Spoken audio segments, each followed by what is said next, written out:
introduce myself. My name is Ho. H to the O-V. I used to move snowflakes by the OZ. Hello, fans of all ages. We are indeed the Beasts of the East. Ronnie Morick and Scott Thompson here with you on this Monday, October 19th, 2015. Beasts of the East, WRPR 90.3 FM, Ramapo College Radio, coming to you live from Studio A here at Ramapo College of New Jersey in Mahwah, New Jersey. And wouldn't you know it, the New York Mets are 2 wins away from their first World Series appearance since 2000. Wow. That's just wow. That's awesome. I love it. I love it right now. The Mets are on fire.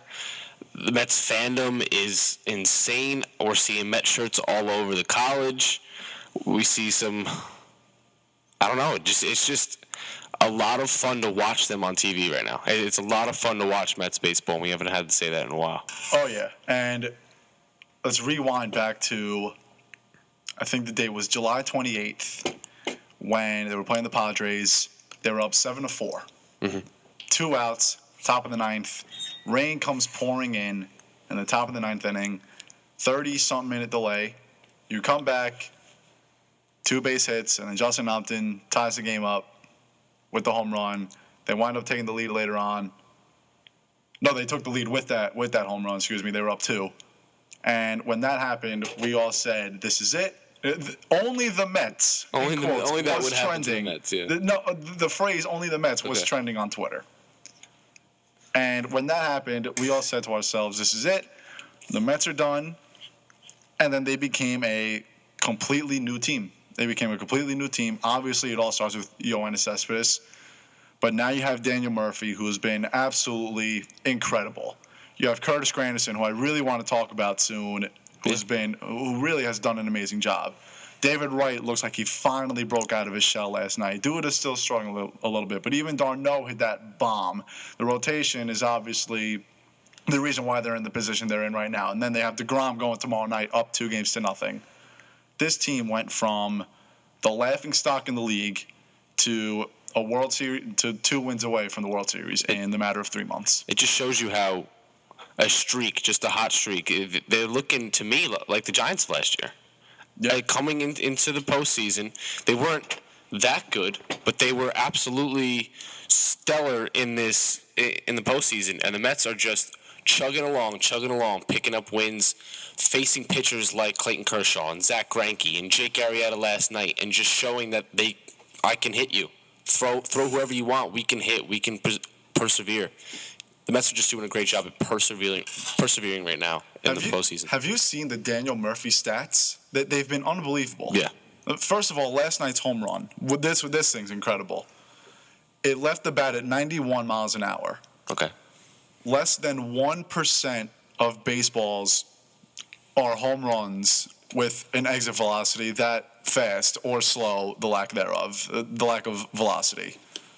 He has never hit 5 home runs in a calendar month. He has 5 home runs in 7 postseason games. Really? Yes. What else? And the people who he's hitting these home runs off of, Kershaw twice, Greinke, Arrieta last night, and Lester. I mean, you want to talk about a time to get hot. Those are aces right there. Aces, and this guy's a free agent, and we're not going to harp on next year because the Mets should not be worried about next year. No. You have to worry about right now. You'll worry about Daniel Murphy when the season's over. Don't worry about that right now. But he's making his case for a very, very nice contract. Absolutely. He's batting .429 right now, Ryan. His OPS is 1.786. The closest guy to that is Curtis Granderson, who has an OPS of 7.08. I mean, .708, excuse me. So just look at that. This guy is batting, 4th in the lineup, I think, right now? Or third or fourth? Murphy has been in the 3-hole. In the 3-hole. They intentionally walked Daniel Murphy to get to Yoenis Wasn't he in the 8-hole or 7-hole? Probably. At some point this past few months? I mean, it's insane how this guy is like the Madison Bumgarner of the New York Mets, just pretty much killing it. And the difference between I thought about that comparison the other day. Madison Bumgarner has proven himself that. I mean, Daniel Murphy is a good hitter. Let's be real. He batted .289 last year. He was top 20 in the National League last year in batting average. But he's not a power hitter by any means. He has 60 career home runs. He has 5 in 7 games. He has 5 home runs in 7 games. And we got someone calling in early. And hello, what's your name? Where you from? How you doing? I'm Nick from Arizona. I know you. What's up, Smitty? What's up, Smith? What's up, buddy? I want to talk about Daniel Murphy's performance. Go ahead, buddy. Postseason. Go ahead. I can't help but draw comparisons to Alex Rodriguez in 2009. I don't know about you, but Wow.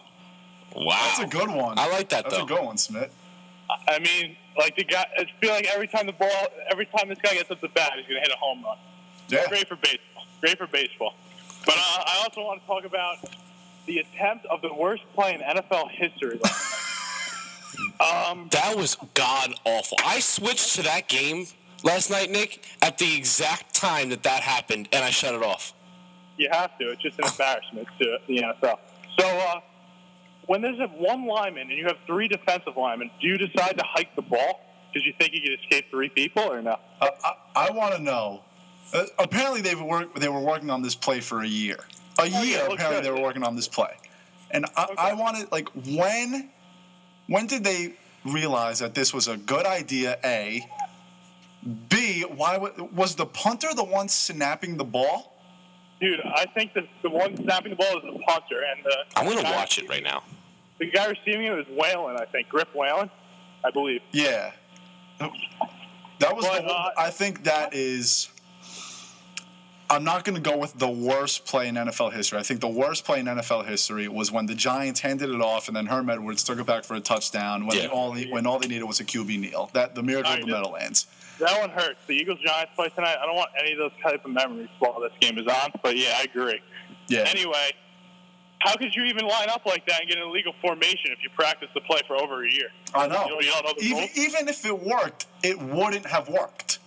Exactly. Because it was an illegal formation. And I don't know the rules of illegal formations, but... Wait, you're serious? I just watched this again right now. It's bad. You got to be joking. It's bad. It's like the longest yard. It's like, remember the play? You have 3 defensive linemen coming at your punter, first of all. Your punter could just get hurt on that. The punter who is snapping the ball. The punter isn't allowed to be touched, and you decide to have him snap the ball. I don't see where it even makes sense. I don't see where, it's not logical, really. Just fire your special teams coach and get a new one. People are comparing this to the butt fumble. And what's worse? Oh, the butt fumble is absolutely a great play compared to that. And here's why. Because the butt fumble was an accident. This was the play call. Exactly. This is the plan of the Colts right now. Oh, my God. Honestly, I'm going to be honest with you. I think Pagano's got to go. It's funny because 3 years ago, this team rallied behind Pagano with the cancer and everything, and he was probably one of the coaches of the year, and now everyone wants him to be fired. I mean, they can't beat the Patriots. It's, like, embarrassing. Well, the Patriots are probably the best team in the league. So. Okay, but you can't beat them once? Come on. They get blown out every time. Last night wasn't really a blowout because of the Brady pick 6, but... Yeah, well, maybe look at the Jets this upcoming Sunday, so we'll see what happens there. Yep. See what happens there. Yeah, and I think Andrew Luck just looks inaccurate to me. People were saying that he might be hurt. It's a different Andrew Luck right now. He looks scared. He's not poised in the pocket. This isn't the Andrew Luck we've seen these past few years. Right now, I agree with that. What do you guys think on the Giant game tonight? Let me hear some scores. My score, honestly, I'm going to go 21-20 Giants. I think it's going to be a very, very close game, but I really do think that the Giants are going to edge it out. I think I can see Eli having another fourth-quarter drive. I can't help but flash back to last year when we went into Philly and got killed, so I don't know. Yeah, I mean, it's the same exact situation. Yeah. Week 6, Monday Night Football, Giants were 3-2, and then Cruz goes down with the injury, and then they get blown out. It's the same exact situation. But I don't think that Chip Kelly still has his team back on track after a game against the Saints. I don't want to say back on track, but I do think this is a trap game for the Giants. I'm nervous about DeMarco Murray. Devin Kennard's out. Me too. So, the Giants are notorious for not playing well in Philly. Monday night, Philly's going to be pumped. They're going to be wild as usual. I think the Eagles win. I wouldn't be surprised if the Giants lost, if the Giants won, obviously, because I do think the Giants are the better football team. But I would not be surprised. I do think the Eagles are going to win. Yeah. Score, I really have no idea. I wouldn't be surprised if this is a low-scoring game. I wouldn't be surprised if this is a high-scoring game because the Giants' pass defense is a joke. Their fourth-quarter defense is a joke. And Eli's coming off of probably one of the best games of his career last year. And we all know he can do it again because Eli is. But I mean, if you think about it, who is really, other than Jordan Matthews, going to really pose a giant threat? Prince Amukamara is out. Doesn't matter who it is. If there's one guy in the second, the Giants secondary can't stop anyone. So Cromartie has shown that he can. Marcus Cromartie is. Their corners are very good. Their corners are very good. The one thing about Landon Collins is that he doesn't cover very well, but he does tackle very well. He reminds me of Terrell Thomas. Not much of a pass coverage I think guy. Collins is definitely going to have a pick tonight. That's my little bold prediction. Yeah, I'll make a little comparison with Collins here. It's bold, but I feel like he's kind of like a Sean Taylor type player with the way he hits people. I love it. I love it. You can almost even compare him to. I think in the future you can almost compare him maybe to Brian Dawkins or John Lynch. The way this guy hits is almost like a linebacker. He runs at you full force. He's not going for the legs. He's going for your body. I said Terrell Thomas because Terrell Thomas. I think he played linebacker in high school actually. So he's not going to just dive at your legs. He's going to try to wrap and punch that ball out and hit you hard. Smith, how's that lizard? Oh, dude, I killed him, man, with the 9-iron. I was going to bring out the 6-iron, but no. He's going to bring out the 6-iron. Oh, Smitty, by the way, when you come back, bro, I was hitting bombs the other day. Bombs. I was hitting bombs. Nah, dude, no one hits the ball as far as Moore, though. Guy hits freaking bombs. Absolutely. You hear that? Absolutely. You hear that? All right, Not Smith. the other day. But yeah. All right, man. All right, Smith. Enjoy Zona. All right, we'll talk to you later, man. All right, man. All right, take care. So, yeah. The Colts play was abysmal. We're not going to get into that too much because you can't say much about it except that it was a bad call. We'll talk more about the Giants later. I want to go back to the Mets, though, and I want to talk about Curtis Granderson. Did you see the graphic that TBS had last night showing his career? Yeah, I did. Unbelievable. That made me realize that Curtis Granderson is one of the most underrated players in the league. He's not going to be a Hall of Famer, but he is one of the smartest and most versatile players, now that I think about it, I really have ever seen. His stint in Detroit, stolen base guy. His stint with the Yankees, back-to-back 40 home run seasons. Now with the Mets, he's a non-base percentage guy. We were complaining that Curtis Granderson was the leadoff hitter for this team back in April, May, even June and July. And what does he do? 91 walks this year, a new career high. Getting on base in this postseason. The guy has been an unbelievable leadoff hitter, and he's hitting for average. Sure, his power numbers aren't too high, but that's what happens when you go to Citi Field. And Curtis Granderson has been unbelievable for this Mets team. I mean, Kevin Long had a very, very big impact on Curtis Granderson, and it just helps more that he went basically with him to the Mets. Like you said, he had his career high stolen bases in Detroit. He goes over to the Yankees, career high home runs. Now he's with the Mets. Now he's hitting for average. He's the leadoff hitter that the Yankees, I think, wanted.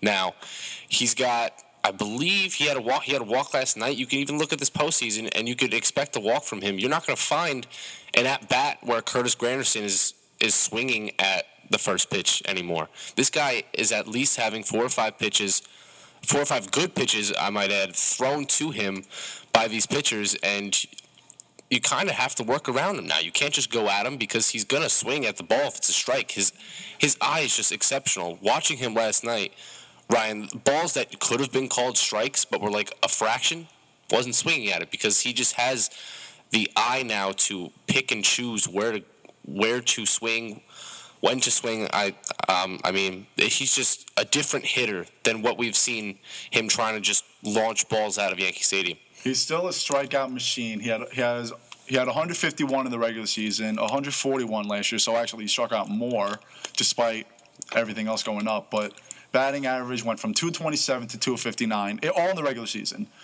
On base percentage, 226 to 364. Slugging, 398 to 457. Home runs, 20 to 26. Ribbies, 66 to 70. And stolen bases, he had 11 this year. He got caught stealing 6 times, so not a great success rate, but his first year in the contract, he struggled. And you know what? That's normal. And then I think Kevin Long came to the Mets, and Kevin Long said, listen, you're going to be in the leadoff slot, and you have to start hitting like a leadoff guy. And you know what? When Curtis Granderson was hitting 40 home runs, that was the type of player that you were going to get. You were going to get a guy who batted 220. Let's look at his Yankee stats. 260, 232, 229, 247. But he had 24 home runs, 41 home runs, 43 home runs, and then he only played in 60 games in 2013 because he was hurt. But Curtis Granderson has really been one of the more underrated players of this team. And you know what? He stepped it up big time in as the leadoff hitter. Where is he ranking walks? Is this is definitely a career high. I know that.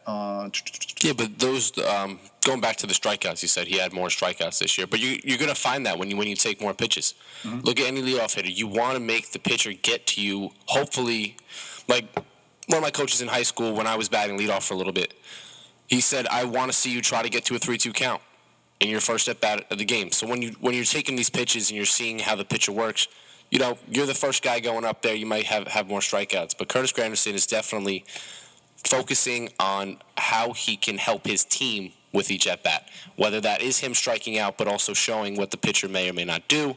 There's a lot of things that go into being a leadoff hitter, and it's a crucial spot in that lineup. So Curtis Granderson definitely doing a good job of that in the postseason so far. Let's take a quick look at the series overall. The Mets are up 2-0, and both games at Citi Field were freezing cold.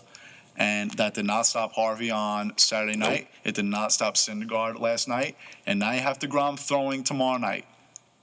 And I've said it time and time again. Game 3 is the most important game of any series. Well, guess what? The Mets have Jacob DeGrom going Game 3. If Game 7 is necessary, you have Jacob DeGrom going Game 7. Jacob DeGrom made me realize that he is the ace of this pitching staff back on Thursday night, Game 5 in L.A. He shut out the Dodgers twice in Los Angeles, and he said the two biggest games he's ever thrown. The two biggest games he's ever thrown, and he let up, 3 combined earned runs in both of those games? He let up 2 in Game 5. Did he even let up 1 in Game 1? I think he let up 1 in Game 1. Oh, Game 1, he had no ERA. There you go. I remember that from one of the updates. But these Mets pitchers, not only just DeGrom, but Syndergaard and Harvey, they just have a different demeanor on the mound. Mm-hmm. They're on the mound, and me and Mike were saying, they look like madmen. They're not blinking. They're just zoned in. Syndergaard looks like he's... Oh, yeah. Syndergaard's on a different platform. He's like cracked out. But... he's like falling out of the mouth. Whoa. But they loved it. These young guys, they're like, this is the postseason. I'm going to pitch my best. And they have tunnel vision going into that catcher's glove. So I love that Jacob DeGrom has solidified himself as the ace, in my opinion.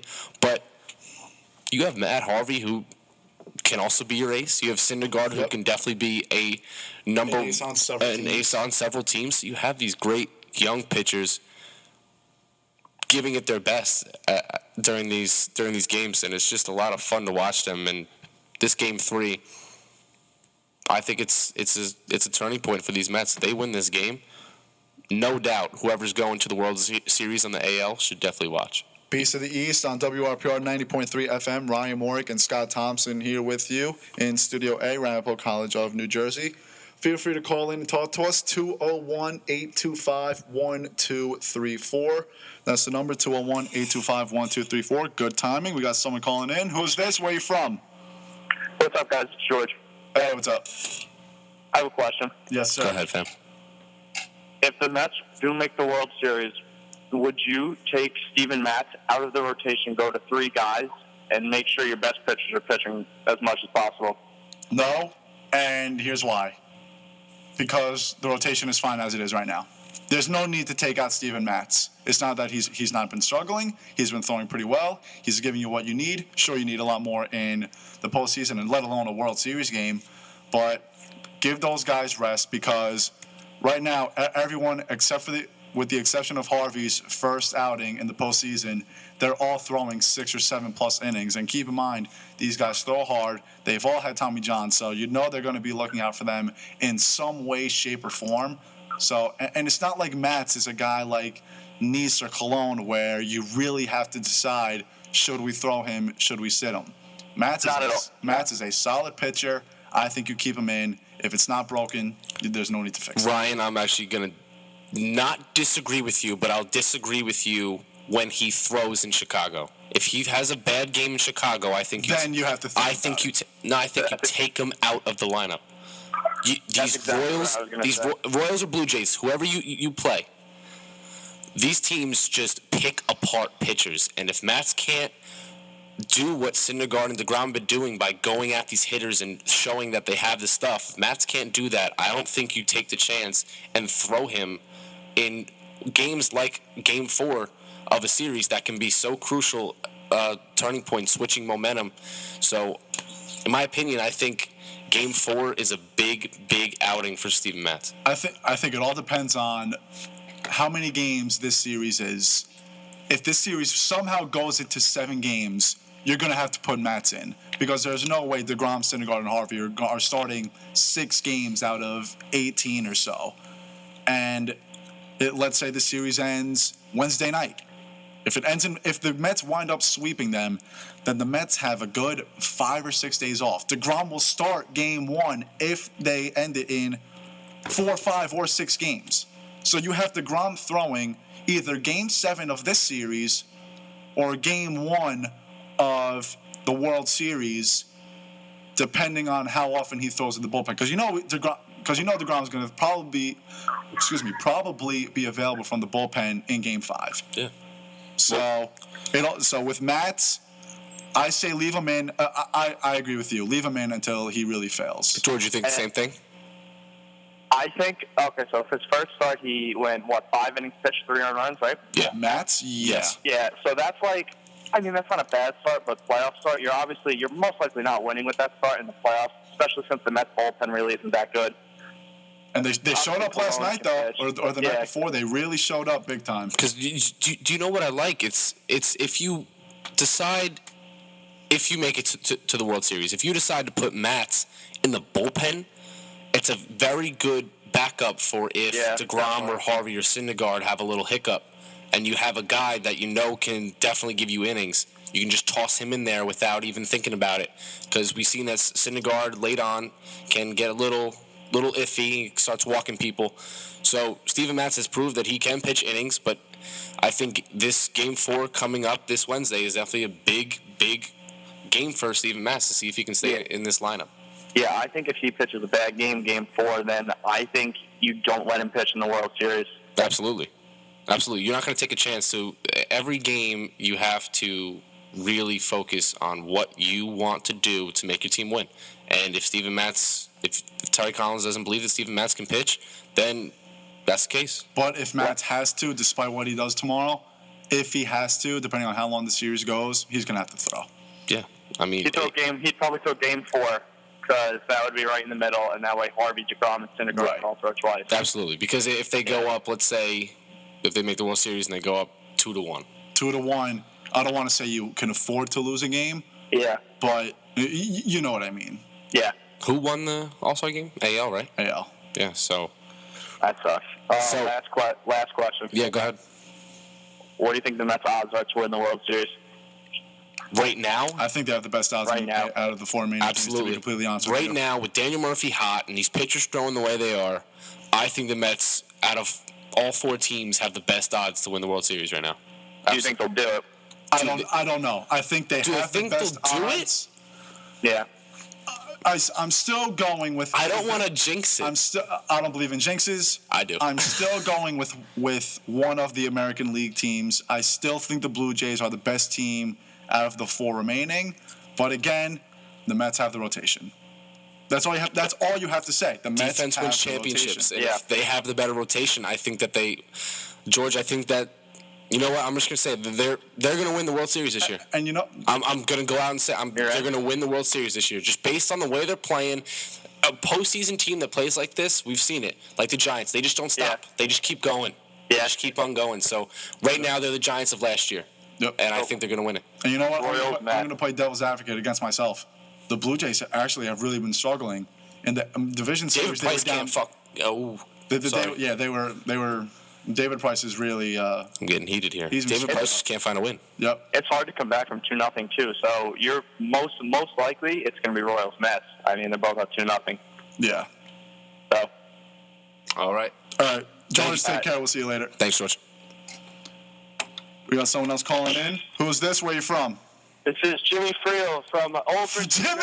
It's about time you called, man.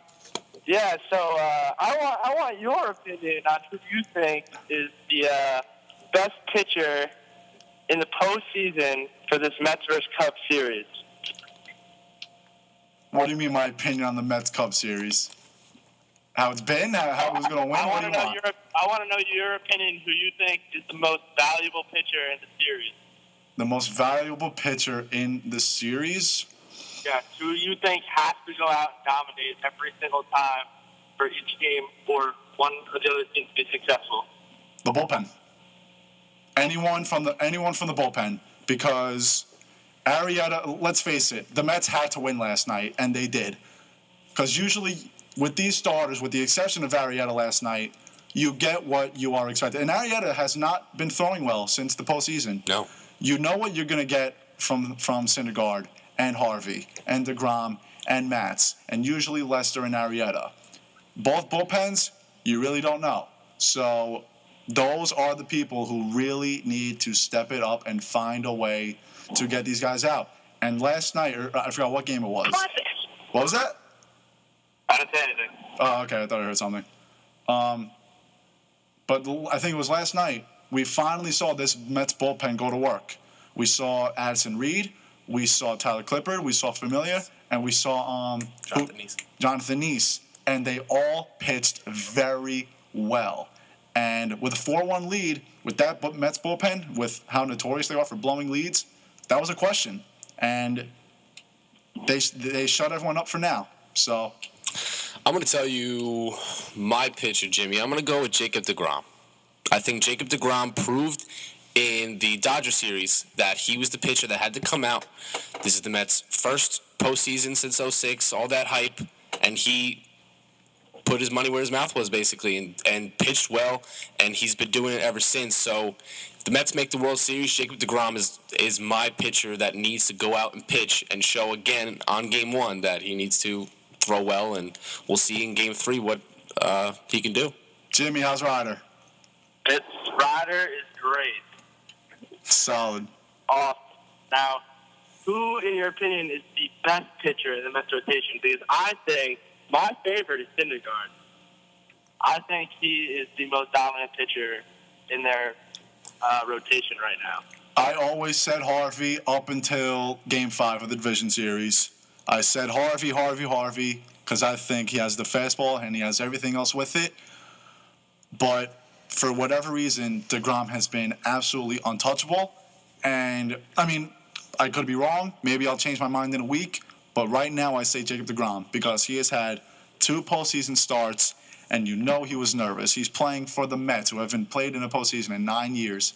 The 2 biggest games he's ever pitched, and he's let up 2 combined earned runs in both of those starts, and both of those runs were in the first inning of Game 5. I'm going to absolutely agree with you. Noah Syndergaard, Jimmy, has been great. And dialed in. Great. But innings 1 through 5, he's been great. He loses it at the end because I think he's just so hyped that he's Gas. you see he's tossing out his arm 100 through those innings, and then he starts to get a little iffy around. So that's why I say Jacob deGrom, who can definitely throw a complete game, still holding that 98 fastball. So deGrom has right now Jacob deGrom, but like me and Ryan were saying before, this Mets rotation is just we can change our mind next right week. now. We could say Matt Harvey the next day and Noah Syndergaard the next day too. So I thought Syndergaard coming out of the bullpen against the Dodgers in Game 5. So smart. Pretty impressive. So smart. We loved it. We were hoping we saw him again in the 8th. We were I still scared. think he should have, but it Yeah. doesn't matter anyway. I mean, it doesn't matter, but we were a little nervous why Familia was going to throw 6 out saves, but Yeah, I think they should. It doesn't matter, but I thought they should have kept him in. Yeah, they should have kept him in. Batter by batter in the 8th and then have him in the 9th. Now, one last thing. Daniel Murphy, free agent after this postseason. Should the Yankees sign him? And if so, should they give him the money that he is obviously going to get because the postseason he's putting on? But I feel that this is just a one-and-done type thing. You know, everyone has their postseason moment, or every year they have that one. I'm going to stop you right there. One and done thing with this streak, absolutely, because no one puts this up. I'm a Yankees fan, but But you have to remember, Daniel Murphy hit 150 in April, and then maybe a combined 200, 210 before the All-Star break. Look at what he's done post All-Star break, and look at what he did last year. Last year he was top 20 in the National League in batting average. He batted 289, and his average post All-Star break has to be over 300. And you know what? Look at the Yankees' second baseman right now. There are 7 of them. Petit, Res Snyder, Drew, who's a free agent, Ackley, Pereira. They have so many guys, and they're not set on one. I think they should definitely go after Daniel Murphy, but if they don't get him, they don't get him. It's fine, because they have Res Snyder and Pereira in the minors, so... You think they should put out that money for him, though? Jimmy, I'm going to say yes. Daniel Murphy. No. Daniel Murphy will love Yankee Stadium. That short porch he will take absolute advantage of. So whether he can play the outfield, he's a utility guy. You can put him anywhere. You can put him at first base if Teixeira gets hurt again, knock on wood. You can put him at third base if Headley gets hurt. You can even, in my opinion, I think you start him over Chase Headley right now. Right now, if you were to get the Daniel Murphy in the postseason right now, I don't think it's a one-and-done streak. This guy's a different player now. Since the postseason, since the All-Star break, this guy's flicked the switch in his head. He's turned it up a gear. And I think that you can take Daniel Murphy, put him in the Yankees lineup, and have a great player that produces, especially at home. I think he would take advantage of that short porch without a doubt. I'm not against getting him, but the Yankees do it all the time. They pick up someone, they don't produce, off the deck, and they're just gonna. They have the money, but I don't think he's worth what he's going to get. Yeah. Well, I definitely think Steven Drew's gone after this year. Hopefully. Jimmy, quick stats for you. April, he batted 198. He turned it up in the month of May, 330. Month of June, 389. July, he fell back off. August, 311. September, 298. This guy can hit. And you know what? He's not a power hitter, but he will be a power hitter if he plays in Yankee Stadium. I understand where you're coming from. I understand that. Now, who do you guys have? Who do you guys have in the World Series, and who do you guys have winning it? Not who you want to win. Who do you think is going to win? I have Mets, Blue Jays. No. I did have Mets, Blue Jays, but Blue Jays are down 2-0. I'm just going to go with both leaders of the series right now. I'm going Mets, Royals. And I think the Mets would absolutely beat the Royals. For some weird reason, I think the Royals are overrated. I don't know why. I just think they are. I don't think the Royals are overrated, but I'm going to say Mets-Royals. I think the Royals can definitely look at this Mets team and say this is what we were last year. A young team trying to put our name back on the map. And I'm going to say Mets-Royals, Mets in 6. I think that this rotation is definitely going to go at the Royals. Hitters, they're not really going to find any. And we both want the Mets to win, by the way. Yeah, we really want the Mets to win, but I honestly think... I know you don't want the Mets to win. Statistically and looking at everything, the Mets are going to win the World Series this year. I see where you're coming from. I even think... I said this in the beginning. I said if they win the first series in the playoffs, I said they're going to go to the World Series with their bullpen. For me, it was either hit or miss. I thought they were just going to put on and just run the playoffs up until the World Series. Then anything can happen in the World Series. Or I thought the hype was going to get to the young pitchers and they might choke, but obviously they didn't. I'm also a big supporter of the Dodgers, so I was pretty upset about that. Now, Marcus Stroman, huge fan of him. What do you guys think? Strowman, I don't know. I haven't seen much. I haven't seen much of him. I want to see more of him. I haven't really paid much attention to him. So I think he's a sudden making, and he's 5. I know you love Strowman. I love him. All right, Jimmy. I hate to break this up, but we do have a lot to talk about, and you've been on here for like 10 minutes. Because you never have me on your show. But Yeah, because you never call. That's Keep not my calling. fault. Keep calling. We'll still No, have I you. mean, I want to be in the studio, talk baseball. I said this last year around the World Series time. Put me in the studio because I know baseball. Hey, come up to the Poe. I will let you in here. Let's go. I'm busy at the Bronx Zoo right now, though. Go Ryder, Maury. Have a great rest of your show. Thank you. All right. All right, I'll talk to you later. I'll see you. So Mets in 6. That's your prediction? That's my prediction. I honestly think that the Mets in 6. Unfortunately, it won't be at Citi Field, in my opinion. Yeah. But doesn't matter. Yep. You see a lot of Mets fans out in Kansas City, I think. 6:39. Scotty T. Go ahead. All right. Wait 1 second. I like getting my music queued up, right? I have it on the computer, man. You do? You don't hear it? No. Now I do. There we go. All right. Round pool updates. Great women's soccer game this past weekend as the Roadrunners almost beat the undefeated TCNJ Lions in double OT. Gabrielle DiLiberto had the lone goal for the ladies in regular time, but the Lions put away the golden goal in the second OT of the game. Goalkeeper Jessica Cusick had 12 saves. Lady Roadrunners will return to action when they travel to Montclair State Wednesday to play the Hawks at 7 p.m. Men's soccer also lost to TCNJ 4-2 this past Saturday. Justin Olaya and Jorge Castro scored the 2 goals for the Roadrunners. Roadrunners are now 7-7-2 overall and 1-5-1 in the conference. They will travel to Western Connecticut State tomorrow for a night game at 7 p.m. In the professional world, we've been talking about the Red Hot Mets for the first. Yeah, I know. I got a little. It's all right. Choked up right there. Red Hot Mets won again last night, as we said, 4-1. Lit up Jake Arrieta for 3 runs in the first inning, partially thanks to another dinger from Daniel Murphy. Syndergaard threw 5.2, that's 5 2/3 innings, giving up 3 hits and an earned run while also striking out 9. Bullpen was sturdy. We haven't been seeing that, Ryan. But the Mets came out with the 4-1 win. They'll play the Cubs tomorrow night, Wrigley Field, Game 3. 8:07 first pitch, Jacob deGrom on the bump.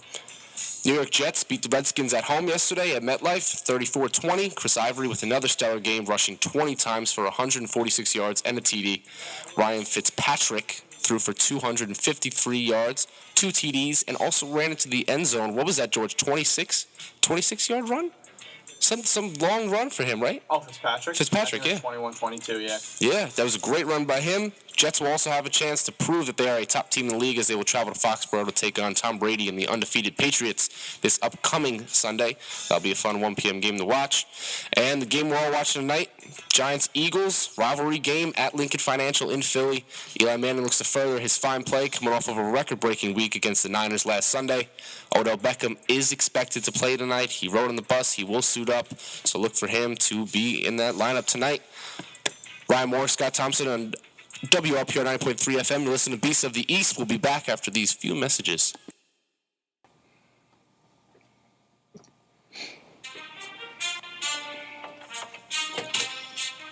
Do we even have to do this? No, we really don't have to. We because kinda don't have to, a but it is the consensus. Scotty T, who's your piece of the week? Who's our Beast of the Week, you Our mean? piece of the week. This is the first time we actually ever picked the same person for Beast of the Week. You can say it all at the same time. One, two, three. Daniel Murphy. Simple. Simple. That's the only way it goes. Daniel Murphy just red hot in this postseason, sparking the Mets offense. How many home runs did you say before? 5 home runs in 5 home 7 runs. games. He's never had 5 home runs in a calendar month. Simple. Stupid. Beast of the Week, Daniel Murphy. Next. All right, next. So, it's been a while since we've had a show together, and something happened. What was it? Last Wednesday? What happened? The LDS? I texted you about it. Oh. Yeah. Yeah. All right. So Jose- Jose Batista. Yesterday was his birthday, so I figured this is a nice thing to talk about. He had the epic bat flip that we all know about. It's been a hot topic, I guess. Do you like it or no? You want my honest opinion? Yeah. You're not going to like it. What do you mean I'm not going to like it? Yes. All right, why? I love that. Look at any other sport, first of all. Look at the NFL. What happens after a touchdown? What happens after a sack? What happens after a first down? I love the fire that this new generation of athletes is bringing to these professional sports, because as you think that baseball might be a dying sport, these guys are saying, no way, we're going to put our flair on it. If you don't like that, so what? Hate to bring it up. Carlos Gomez puts it over the top sometimes. But yeah. he's a guy that puts it all out there. Bryce Harper, Jose Batista, just going to that bat flip. Was it a little much? Yeah, I think it was a little much. But it was in the moment. The guy wasn't thinking, throwing his bat out, looking at his team. His team was fired up after that. And I just love how this new generation of athlete is really bringing a new charisma to sports. And I do approve of what Jose Batista did that night. Now, do you want my opinion? Go ahead. I loved the bat flip. I only like bat flips when they are no doubt home runs. When people flip their bats and it winds up being a double, I can't take it. You should only do a bat flip if it's a home run. The only thing I did not like was him standing in the batter's box. I think that, should you let up the home run? Obviously not. It's kind of your own fault. But standing there for a couple of seconds. Yeah, 2 seconds. What's 2 seconds? I think you should just hit it and go. No. I told you what I would do if that happened. You can watch it while running. No, I can watch it, flip my bat, and look at my team and point at them. Because it was just fired them up. I don't care if you throw the... That's a go-ahead home run Right. in a postseason game. Right. I don't care if you throw the bat in the middle of Game it. 5. I know. But come on, just run the bases. No. I'm going to No. flip my bat. I'm going to look at my team. Which is cool. Flip the... I don't care if you throw it at the pitcher. And I'm going to be on the next premiere highlight on SportsCenter the next morning. That's me. That's what I would do. I just don't think you should stand there and just watch it for 25 minutes. It wasn't 25 minutes. Oh, thanks, G. 2 seconds of glory. 2 seconds of glory in front of thousands of fans and millions watching. I'd do it. That was epic. It was epic. And you know, you you compare it to the football and whatever. You get a sack and you run laps and Yeah. celebrate like you just won the Hit the war. whip and do whatever you want. I love cool, it. Which is cool. I get it. But football and baseball are a lot different. Baseball is a game about respect and a lot of unwritten rules. Football, you can do basically whatever you want. Well, maybe it's time. Maybe it's time to change things. Like I said, this is a new generation of athletes. These guys are looking up to their other peers And in you know professional what? sports. It makes it more okay, obviously, because it was the biggest home run since Joe Carter. Yeah. But I don't know. But in my opinion, I like what Jose Batista did there. I mean, you're not gonna love or hate it, but You know what I didn't like what Jose Batista did? What? Game 1 of the championship series, he caught the final out of an inning. He was running in, looked over to fans, and was about to throw it into the stands and pump faked it. That you don't do. Yeah, that you don't do. But I have seen that before. Oh yeah, I have seen that It's before. garbage. But what he did with the bat flip, I think it was right in my opinion. The flip was cool. That was pretty awesome. Now I would have. What was better, his or Cespedes'? Cespedes. I love Cespedes. That was a quick flip. You let it hang there and you just walk. I love the way he did it. It was smooth. Do you like bat drops or bat flips? I like bat flips. Jose, if you look up Cespedes' bat flip, it was a quick little flick of the fingers. The ball thing was just flipping. You watch that in slow-mo. Oh, it was Robbie great. Cano. Robbie Cano and Ken Griffey. Yeah, Robbie Cano, you can definitely look at Ken Griffey Jr. and make a comparison there. I love the quick little bat who drop has and a walk. low-key great bat flip? Who? Didi Gregorius. Well, he does that on a ground ball to shortstop, though. I don't know if he's gonna. He had one. He hit one in the middle deck, and he finished and then just flicked. It was just cool. How about my bat flip when I struck out with 2 men on yesterday? I don't even want to talk. My golf swing. Your golf swing. My golf swing is forever cemented into me. I don't have a baseball swing anymore. I gave up yesterday. It's all right. You made contact twice. Well, but I had a nice shot to left field, but Yeah, it was you hit did. right at the Yeah, you did. right at the left fielder. But oh well. I don't want to talk about yesterday. Oh, well. That was a joke. So the Jets, 5-1, 4-1, 4-1. 4-1. They had a bye. How about that? Mets, Jets. Todd Bowles really making this team look like what the Jets used to be, in my opinion. They were just a team looking to reconstruct. What are we going to do with Geno Smith?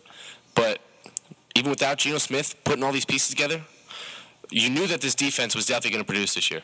Yep. Absolutely. You take Calvin Pryor in the draft. You take Leonard Williams, who is he out still? Leonard Williams is out, I think. Yeah, but you still, like, this defense you knew was definitely going to produce this year, and they have lived up to the expectation. And I love how the Jets are playing on both sides of the ball. I love the New York Jets right now. And how about Chris Ivory? Unbelievable. Different player than last year. It's completely different. Unbelievable. Like I said, flicking up gears. He's in sixth gear right now, and he's not going to stop. Besides that one game where he was hurt, and I don't even think he played more than 5 snaps that game. He's been he's the new Lynch. He had 20 carries for 146 yards. He's yesterday. unbelievable. Last year, you knew that his stat line would be 20 carries for 60 yards, Yep. possibly a nice goal line stand from the other defense. It's a different Chris Ivory. Ryan Fitzpatrick definitely taking hold of this offense right now, and it's going to be geared up for when Geno Smith comes back. So we'll see what happens there. Rugo and Rothenberg were talking about this before. You know they're like kind of sort of back on the air, Rugo and Rothenberg? Really? Yeah, I don't know if it's permanent or not, but they've been doing the 10 to 12 slot because Le Batard is a joke. I hate Dan Le Batard. So do I. But anyway. You ever watch his show? Why would on I ESPN? watch? Highly questionable. Is the most pointless show. Dad on TV. I'm sorry. It's just It's the most I pointless can't understand show. what he's saying. Bomani Jones, I think he's Bomani Jones. He's a cocky something I can't say on the radio. Yeah, For no reason. Yeah. So, yeah. Anyway. So they were talking about this before. Ivory, Decker, Brandon Marshall. Is that the best trio? And Brandon and George are talking about it on their show before. Is this the best trio in the NFL right now? Who'd you say? I'm sorry. Decker, Marshall, and Ivory.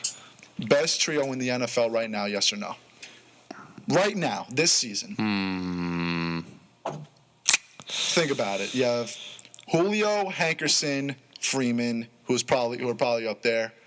Before, let's say they have a solid quarterback. You have Le'Veon, Martavis if he keeps playing this well, then Antonio Brown. You can make the debate that Gronk, Julian Edelman, and then the mix between Deion Lewis and LeGarrette Blount have also been insane for the Patriots. Right. But right now, if you were to look at starters and just look Consistency? at consistency, I think right now, yeah, you could say that Brandon Marshall, Eric Decker, and Chris Ivory have just been putting work in for that team. I think, who else is there? Who else can you think about? I mean, if you look at the Bengals right Julio now, really has only had one. I mean, no, I shouldn't say that. Never mind. But he has fallen off a little bit the last couple of weeks. Brandon Marshall has had 4 100-yard games. He's the first Jet to do that since 1968. Really? Yes, and he was the first person. He was the first Jet to have 3 100-yard games since Al Toon, 1988. Well, if you can look at the Bengals and say A.J. Green, Tyler Eifert, and Giovanni Bernard.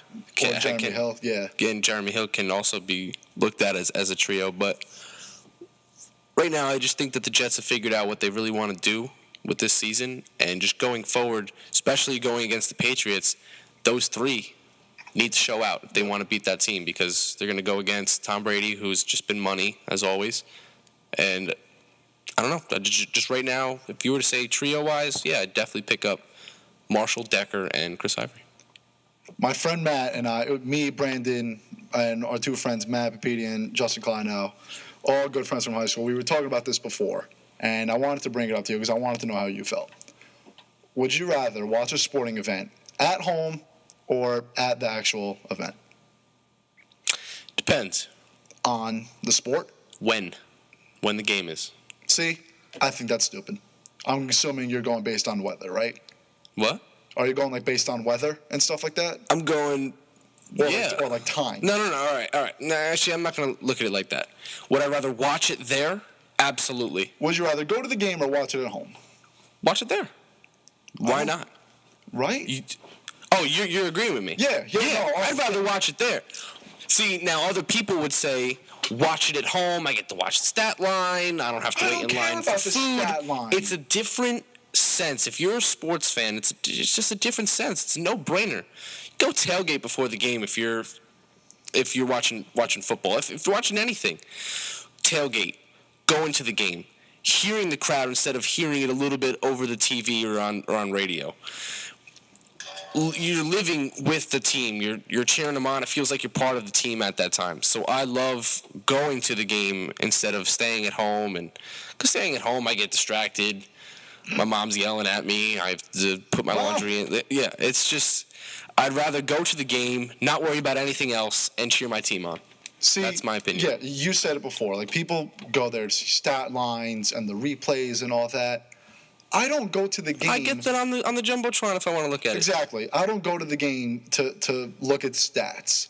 I go to the game to go insane. And you know what? My friend Matt And was saying- He really does go insane. Oh, yeah. My friend Matt, you pumped for the Devil game tomorrow? Yeah, actually. Devils Coyotes. I'm pumped. Great game. Great game, man. Devils going off a big win yesterday, man. Jeez, it's about time. But I kind of expected that from the Devils to start this. Yeah, it's about time. But anyway, Can you stop? jeez. Stop talking. Both of you, man. You guys are ridiculous. I'm recording on my computer. They can hear every word you're saying. Hands up. Yeah, I'm sure about that. These people, man, unbelievable. Invite them in. It's like inviting someone in your house. You're not going to just break stuff and walk away, right? Mike and George. Anyway. All right, George. Would you rather listen to the show or be in the studio to watch the show? How about that? How about that? We'll bring you guys on. You want to talk? Go ahead. Not on the microphone. You lost your privileges. You lost your... No, he didn't. No, he didn't. Give him the mic. Give him the mic. He has his own show on here, too. So?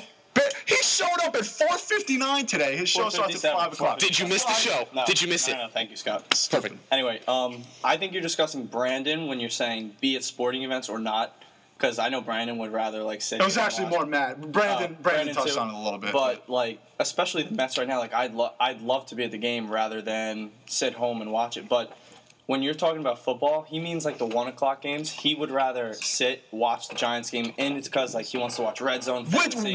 I told Brandon. Brandon said that in the group That's chat. the reason why. I literally said that's completely fine because you don't want to miss any action. But like, if it's just one game, like if only the Mets are playing, like right now, I'd obviously rather be at the Mets game than Right. watch it on TV. It's nuts being there. Why wouldn't you want to be there? Yeah, but my friend Matt literally said he was like, you can't see the first down marker. The yellow line's not there. First of all, the yellow line is unofficial. There's a big orange pole on the Believe sideline. me, that's what I Sorry. said. You can tell. That's what I said. And he was like, the yellow line gives me a good idea. Count to 10. There are hash marks on the field for a reason. You can't see the yellow line. Oh, well, you're sitting at an angle. The care I'm sitting same at an line's angle. there. Unbelievable. I'd rather be there. By the way, big news. Big news. My aunt gave me big news today. Your aunt gave you big news? George, Yes. Jets Giants. I'm sitting coaches club. Coaches Club. Wow. I'm pumped. I'm really pumped. But she told me yesterday, I didn't know how to answer. 3 tickets, my cousin, my... All right, anyway, sorry. Little scroungers. It's so I've been in there before because my mom's boss. Can you see? Are there players just walking back and forth? They walk. They go into the tunnel through the Coaches Club. They all walk right by you. You can go. There's like a little area where you can walk out on the field. So I can hit the But, like folks. you're barriered off, and you can like high five all them stuff like that. I can hit the folks with Odell. Yeah, and any food you could think of is in there. I'll take a video of that for you. I want to see if he does it with me. Thanks, man. I appreciate it. Anyway, Have fun, man. Couple minutes before we get out of here. Giants Eagles tonight in Lincoln Financial Field. We touched on it a little bit before. I think the Giants lose this game. I wouldn't be surprised if they won, obviously. But the Giants defense has continued to struggle in the fourth quarter. They've let up 99 points on the season, 64 of them in the fourth quarter. And Philly's finally slowly getting back on the right track. DeMarco Murray's finally breaking out of the shell. No Prince Amukamara. Odell is still hurt. He hasn't practiced all week. I'm not expecting anything big out of Odell. Sure, Eli has been targeting a lot of guys. I think if the Giants want to win, they have to do what they did last week, and that's have Eli throw for at least 35, 40 attempts. And last week he threw 55. I think he has to throw at least 35 times. Key for the Giants tonight, you have to stop DeMarco Murray. Plain and simple, he had a great game last week. Devin Kennard out, who's been a great linebacker for the Giants so far, even though, the defense has been giving up, the leads and stuff like that. But you stop DeMarco Murray tonight, you definitely get the win. I don't see Sam Bradford throwing that well against this defense, honestly. Really? I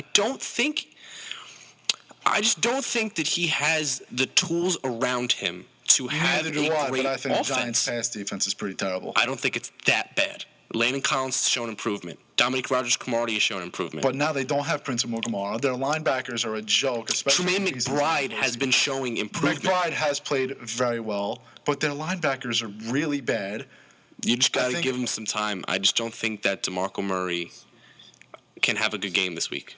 Tonight. I just don't think that he can have a good... If he rushes for more than 75, 80 yards, it's done. It's the Eagles win. The game's going to rely a lot on DeMarco Murray, but remember, the Giants cannot play in the fourth. Their defense... Well, we'll see what Spagnuolo might have put into them this week, but it's definitely a reoccurrence that needs to be halted. Plain and simple. So you definitely have to look for the Giants tonight, if they have that fourth quarter lead, to see Steve Spagnuolo firing up their defense and to just be on them to make sure that you stop the ball. Yep. My prediction, I think both of them are going to throw a lot. Okay. I think actually, no, I shouldn't say that. I think DeMarco's going to have a lot of carries. I think who will have more of what? Bradford completions or DeMarco Murray carries? DeMarco Murray carries, in my opinion. You look at the Giants' defense. He should run the ball at least 20, 25 times. You look at that defense, you look at the linebackers, and you see that you're basically your main linebacker who has been, in there. Is John Beeson playing tonight? He'll play for the first series, and then he'll probably get hurt, and then he'll... Yeah, but anyway, Questionable. you can look at that defense and say, okay, we have a star running back. We need to run the ball. Plain and simple. You can't throw more to guys like Jordan Matthews. Sorry, but these guys aren't big-time receivers. These aren't guys that you can trust, in my opinion, so far. Aguilar's out, too. Not that he's played well. Aguilar's out. So I just think that DeMarco Murray's definitely going to get more I think the carries two tonight. biggest things are DeMarco Murray and the Giants' defense. That's simple. Those are the two catalysts. Again, wouldn't be surprised if the Giants won, but I said 21-20 before. I'm going to stick with that. 21-20. I'm going to say Because these guys just can't finish drives. Philly's favored by 3.5. Definitely taking that line. Did you take that line? I took the Giants plus 3.5. It's Attaboy. actually my favorite bet of the week. I would take... I think the Eagles are going to win. George pulling the thumb tonight with the Giants. Love it. Pulling the thumb. I don't know. That's going to be tough, though. What do you think? What's your prediction? I'm just going to throw it out there. I'll go 31-27 Eagles. I don't know.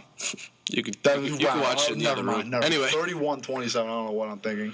We'll go like 27, 21, 24. I don't know. all right. Good show. I like debating with you. Me too, man. That was good. That's all right. I don't mean it. I do mean it, though. Beast to the East, Ryan Warwick and Scott Thompson. Thank you for tuning in tonight. We'll see you back on Wednesday night. It is not goodbye. To see you later. Take care, everybody.